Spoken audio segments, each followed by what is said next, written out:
everybody, this is Andy from Beyond Guitar, and I got a request for a certain video, and so here we go. This is a live video where we present the top 10 things that, unfortunately, make you sound like an amateur. So I had a student that said, Andy, I'm going to go to open mic night, and I'm going to go to a blues jam, and I don't want to embarrass myself. I want to get up there and play, and I have a deep desire to get up there and play in front of some people. But I just don't want people to go, man, he sounds, like a beginner. And so do you have any tips? And so I sat down and I wrote down the top 10 tips for you to avoid to help you sound more professional, to make it sound like you're really experienced, to make it sound like you really know what you're doing, okay? So let's go through them all together. All right, number one.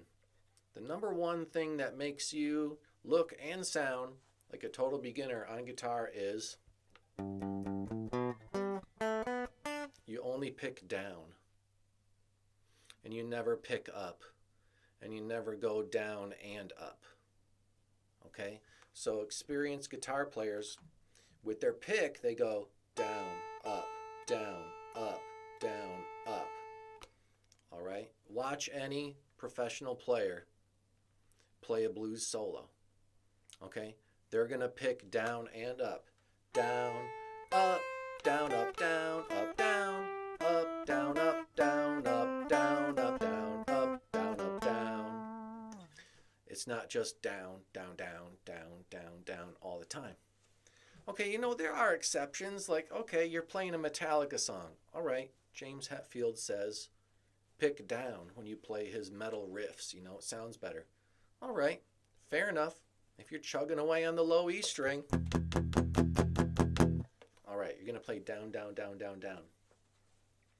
Okay, but if you're playing a blues solo, or you're playing a jazz song, or you're doing some picking,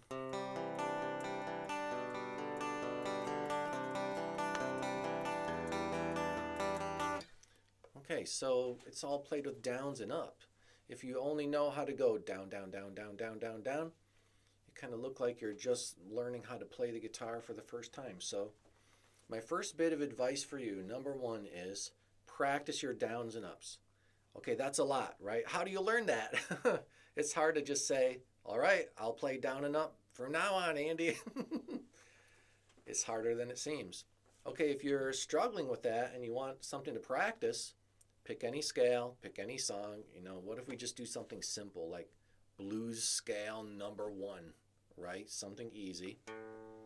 Okay, play every note twice and go down, up, down, up, down, up, down, up, down, up. Play every note twice. It gives you the chance to get your down ups going. You got 2 chances to hit every note. Work on your down up. Mostly guitar players start with down at the beginning of the song or at the beginning of the measure. At the down beat of the measure, it's usually down. Doesn't have to be, but most guitar players start with a down at the beginning.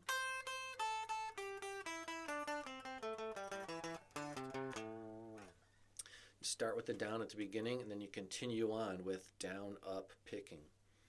Okay, if that's too easy, and you want more of a challenge, hit every note 3 times. Okay, because then on the first note, you're going down, up, down. But on the next note, you're going up, down, up. And then the next note is down, up, down. Then the next note is up, down, up, down, up, down, up, down, up, down, up, down, up, down, up, down, up, down, up, down, up.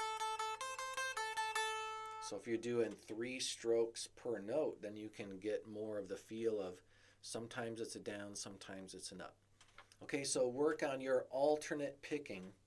Alternate picking is not an easy thing if you're at the very beginning of guitar. That's why the first time you play guitar, you probably just do downs. But the sooner you can learn alternate picking and get your down ups going, the sooner you look, like a pro. All right, so number 1 was alternate picking, down, up, down. Use your downs and ups when you play your blues solo. All right, number 2, The number two thing that kind of shows everybody you just learned guitar yesterday is you never use the pinky. Experienced players use their pinky sometimes. Okay, and so if you never use the pinky, that means you're avoiding it, right?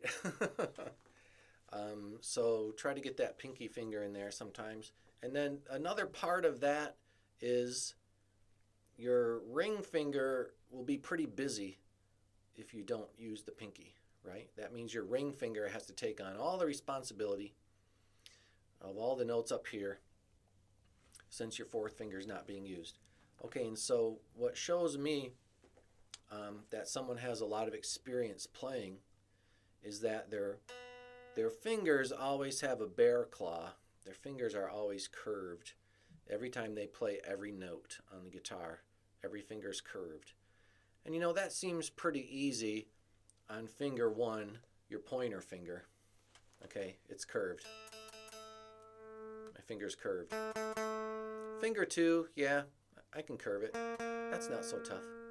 Okay, but sometimes you see someone put their third finger on, and then their finger goes, and their finger's bending backwards. Okay, my finger collapsed. Let's see if you can see that. Trying to hold it closer to the camera. This is the correct way. This is the amateur way. That shows that your finger is collapsed and you're not pushing it down with strength, but your finger gave way. And you're not squeezing it with the fingertip anymore. Okay, so fingertip, finger curved. That's the way you want to do it. If your finger looks like this, it means you're at the beginning of your guitar career. Okay, so you haven't yet learned to strengthen the finger and use the tip of the finger. So if your finger is collapsing and bending backwards, that's not a thing. Okay. You might say, but wait, Andy, what about bar chords and stuff? Okay, my finger's not bending backwards. It's just straight. This is bending backwards. I never do it that way. What if I want to play two notes at the same time with one finger? It's flat. It's straight. It's not bending backwards. Okay, so anyways, so the finger positions of especially your third finger and your pinky, the weakest fingers, it kind of shows how much experience you have in the world of guitar. So if you can use your third finger and your pinky and keep them standing up all the time,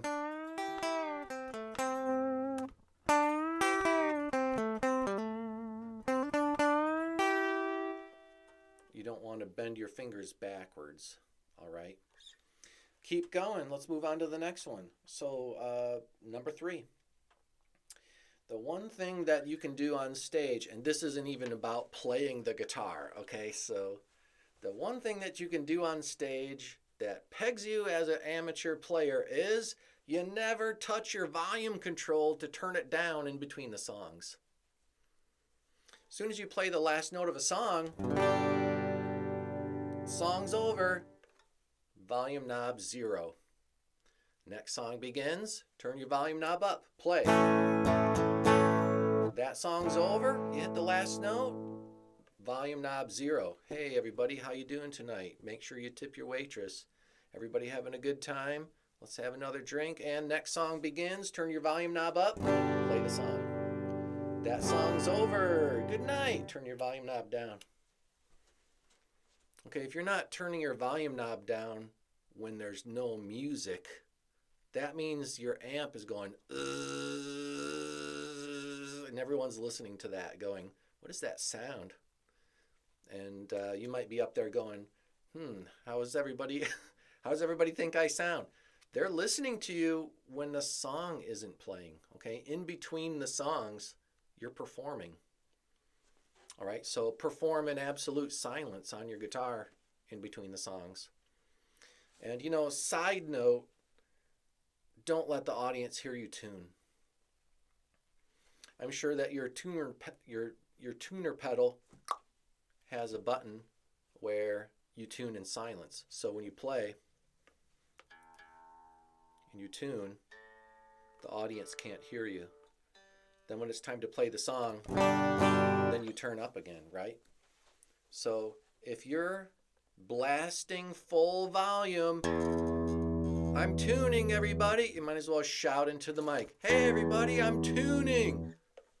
The audience doesn't want to listen to you tune, okay? Don't let the audience hear you tune. You might have heard that saying, don't let them see you sweat. Don't let them hear you tune. Tune by yourself in silence without the crowd listening, okay?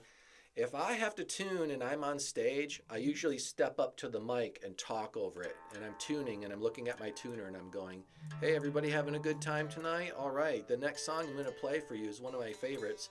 I hope that you really enjoy it, and here we go. And so they're not paying any attention to me tuning, all right? That was number 3. So let's keep going. We are on number 4 of how to peg yourself as an amateur player. Whether it's open mic night, blues jam, your first performance, farmer's market, whatever it is, if you're there and you're playing and there's other people up there, the number 4 thing is you don't know any letters. Like if someone says, all right, here we go, blues in A, 1, 2, 3, 4. If you're going, what fret are you on? Then they know that you haven't done your homework. Okay, you gotta at least know this is an E. This is a G. This is an A. This is a B. You should at least learn A, B, C, D, E, F, G on the low string. Okay, just learn that string. You don't have to learn any of the other strings, at least not right now. All you have to know is E, F, G, A, B, C, D, E. Okay, if you know that, you can survive open mic night. You can survive blues jam. If someone says, blues jam, key of G, go! You gotta know that this is G. Blues jam and G, go.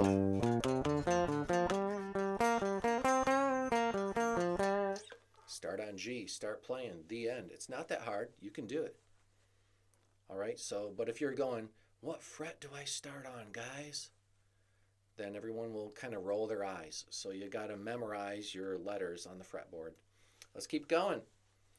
To go along with that one, number 5, the things that peg you as an amateur.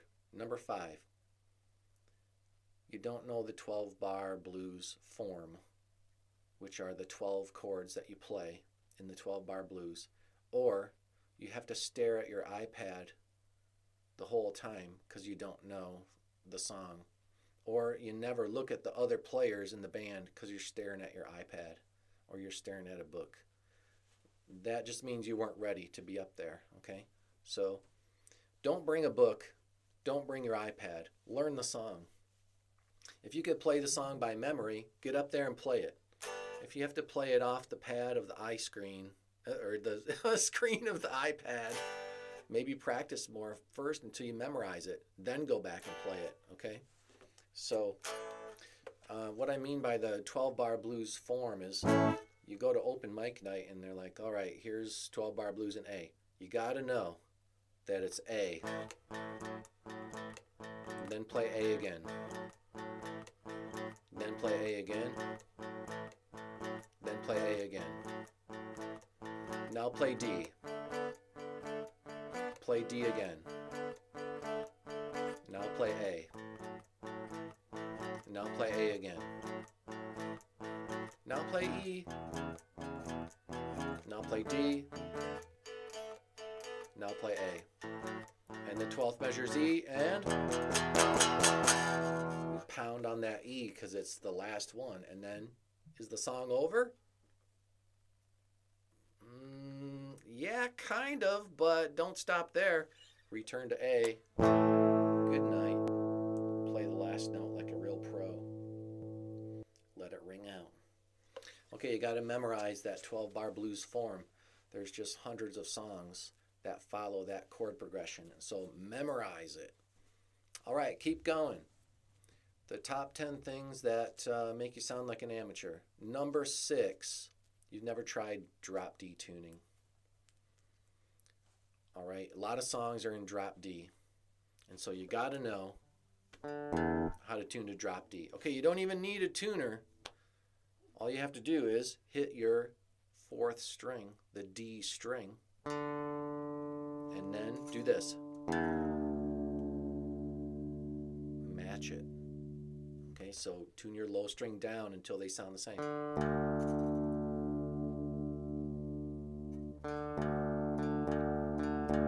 Your 4th string is D and your 6th string is D. You're in drop D. Okay, so you got to know that because there's going to be songs in drop D tuning. I guarantee it. Okay, so learning that is important.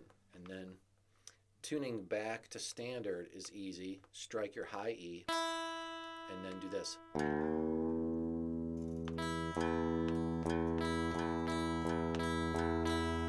Low E and high E match. What I like to do is I'll hit the high E, then I'll hit a harmonic on 12, and that helps. Okay, so along with that, speaking of that low E string, one of the things that kind of experienced players cringe at when they hear beginner guitar players is a song will be in the key of C, and the guitar player will get up there and play a C chord, and it's supposed to sound like this. That's the sound of a C chord. Okay, now if your C chord sounds like this, everyone's gonna roll their eyes. Okay, what did I do wrong? The thing I did wrong is I played that low E and I blasted it at the crowd. Bong! And that sounds terrible and doesn't match the chord. You don't want that note. Don't play this string or mute it out with your thumb.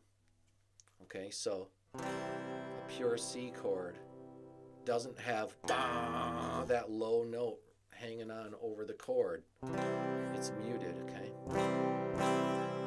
See, listen. This is what the low string sounds like when you play a C chord, okay? Low string isn't part of a C chord. It's not there.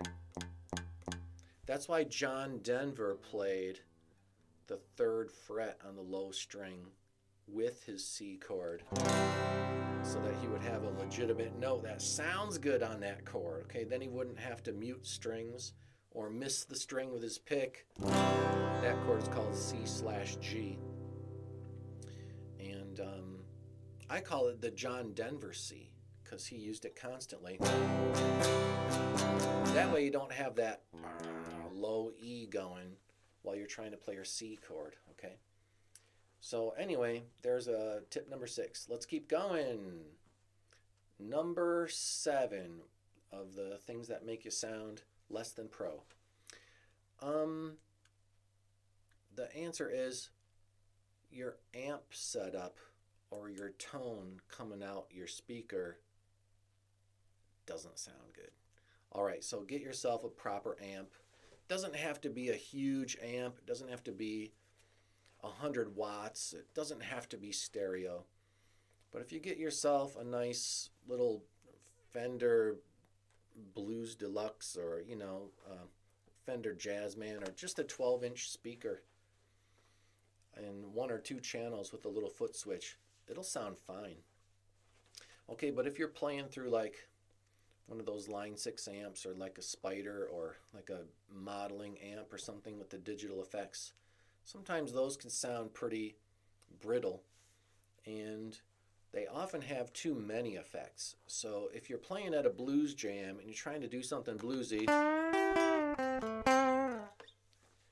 all you need is a mild dose of distortion and maybe a tiny bit of reverb, and that's it. all right? If you're at the blues jam and you got phaser and echo and flanger, it's not the right sound for the blues, okay?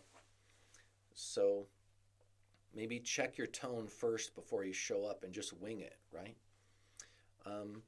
Some guitar players, if they show up at the open mic and they don't have an amp, they just plug directly into the board. Okay, that can sound pretty brittle also, because just plugging straight in might not be the best tone. And so if I'm doing some serious recordings, I'm plugging into my Fractal Axe Effects. And if I really want like a monster rock song, I've got my Mesa Boogie and my 412 cabinet going. You know, and I've also got an orange amp because I like the distortion in the orange amps. And I have a gig next weekend where I'm playing country and blues. You know, I'm just using the Fender Hot Rod Deluxe. It sounds great. You just plug in, you start playing. It has reverb. That's it. There's no chorus. There's no flange. There's no phaser. It doesn't have echo. You don't need any of that. All right? A slight dose of reverb and a little distortion is all you need. Not too much distortion, but just enough. Okay, anyway, so check your sound before you show up at the gig. All right, keep going. Number 8. We're on number 8 already. The number 8 thing that makes you sound a little bit amateur. Number 8 is your guitar's out of tune. All right, so get yourself a tuner. And if you don't like those clip-on ones, just buy a tuner pedal because they're cheap. You can get them for 39 bucks. Maybe I'll just put a link below where you can get one. So you press the pedal and it mutes your signal coming through the amp, and then you can tune in silence. And then, you know, I had a student ask me, like, when should I tune? When should I check my tuning?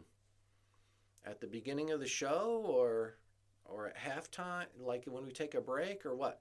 And I was like, why not before every song if you can?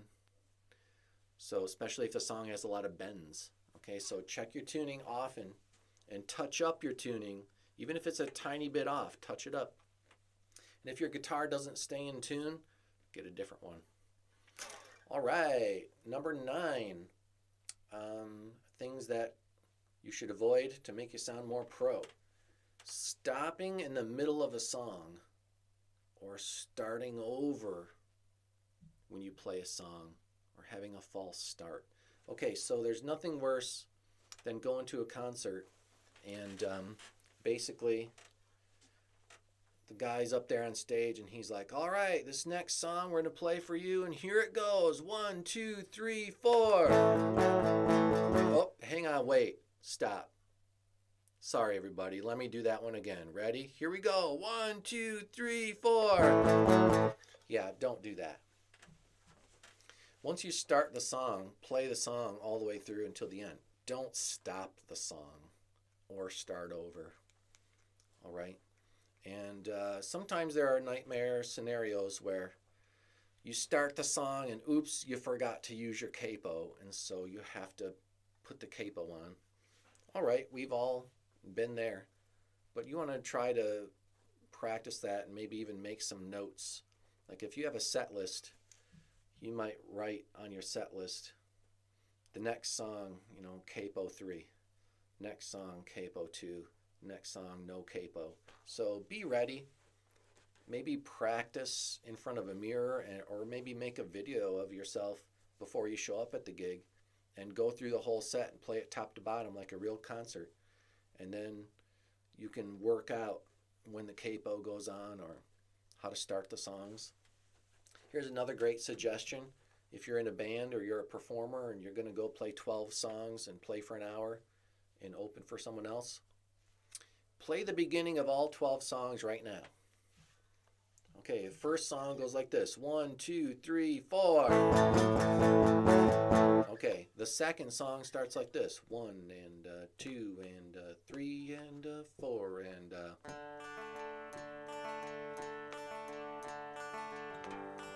Okay, the third song goes 1, 2, 1, 2, 3, 4. Okay, now the fourth song starts with 1, 2, 3, 1, 2, 3.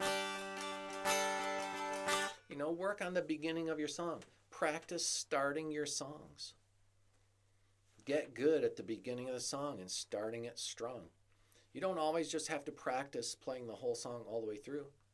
Practice getting a good start to every song, and don't start over, and don't stop in the middle of the song.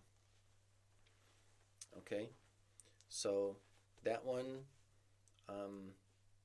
is just being prepared and feeling confident. Okay, so here we are at the very last one. We're on number 10. The final thing that makes you look less like a pro. And this one, again, doesn't have that much to do with playing the guitar. And that is huge ego. Okay, if you show up at the open mic night and you have to tell people about how you're the best,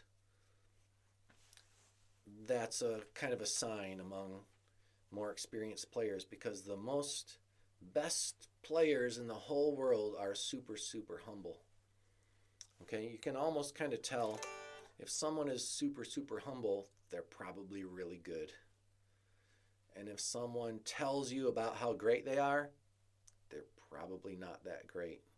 Okay, so show up with some humbleness, and people might actually respect you more than if you name drop or talk about yourself a lot. So the best thing to do is to not have a super big ego. And hey, if you're getting up there and you're at open mic night and you're at Blues Jam and you step to the edge of the stage to rock your solo, and someone steps right in front of you and starts to play a solo louder than you, smile and nod and go, all right, nail it, and let them play their solo. Don't have hurt feelings. And then as soon as they step out of the way, you know what? You play your solo, and we'll see which solo people liked, or maybe they liked both of them.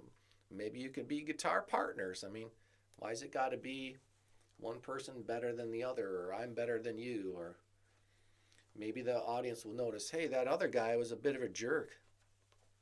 So, you know, be that person that's the humble player, and you'll probably be asked back for more opportunities to play with other musicians, because no one wants to play with the arrogant person. Okay. All right, well, I guess that concludes our top 10 tips on how to sound better and more professional.